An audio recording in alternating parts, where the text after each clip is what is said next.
আরজিকর কাণ্ডে উত্তাল গোটা দেশ।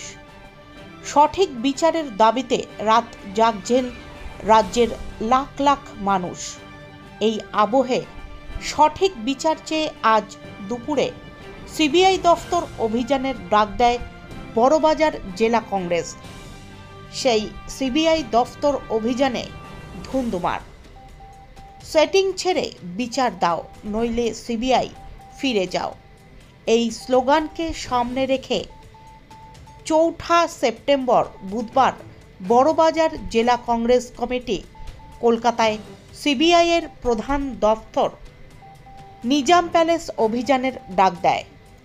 অমিতাভ চক্রবর্তী ও সন্তোষ পাঠক এ বিষয়ে বলেন, আগামী ৫ই সেপ্টেম্বর মহামান্য সুপ্রিম কোর্টের কাছে সিবিআই তাদের আরজিকর কাণ্ডের তদন্তের অগ্রগতির নথি পেশ করবে।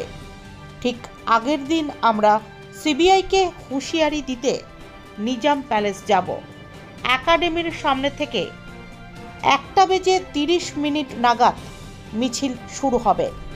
এই মিছিলে অধীর বিরোধী অন্যতম নেতা আব্দুল মান্নান ও রোহন মিত্ররাও রয়েছে।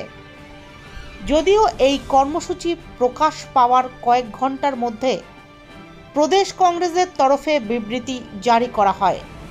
সেই বিবৃতিতে প্রদেশ কংগ্রেস মুখপাত্র সৌম্য আইচ রায় বলেছিলেন, প্রিয় সাংবাদিক বন্ধুরা, আপনারা জানেন আরজিকর কাণ্ডে মহামান্য কলকাতা হাইকোর্ট এবং সর্বোপরি সুপ্রিম কোর্টের নির্দেশ মতো এবং তত্ত্বাবধানে এই তদন্ত সিবিআই করছেন। কলকাতা পুলিশ তথ্য প্রমাণ লোপাট করেছে বলে আমরা বিশ্বাস করি। বাংলার মানুষের এখন শেষ ভরসা সিবিআই। আমরা সাম্প্রতিক ঘটনায় আশাবাদী যে সিবিআই প্রকৃত ঘটনার সত্য তদন্ত করে দোষীদের চিহ্নিত করবে।